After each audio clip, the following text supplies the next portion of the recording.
তো কি হয়েছে, ডাকছিস কেন? দিদা বাড়ি গেছিলাম। হ্যাঁ, তো দিদা বাড়ি গেছিস তো কি হয়েছে? মা, দিদা কি দিল এটা? মাংস। দিদা মাংস দিল? হ্যাঁ। তা কাকে, আমাকে দিয়েছে তো? মানে আমাকে দিয়েছে, আমাকে। তো দিদার মেয়েকে?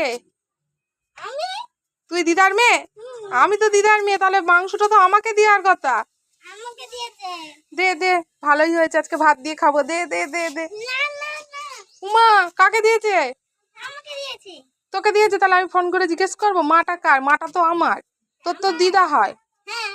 তাহলে মাংসটা তো আমাকে দিয়েছে, আমি খাবো। আমাকে আমাকে খেতে বলেছে। তোকে খেতে বলেনি, বলেছে তোর মাকে গিয়ে দিবি। দে, এটা আমার।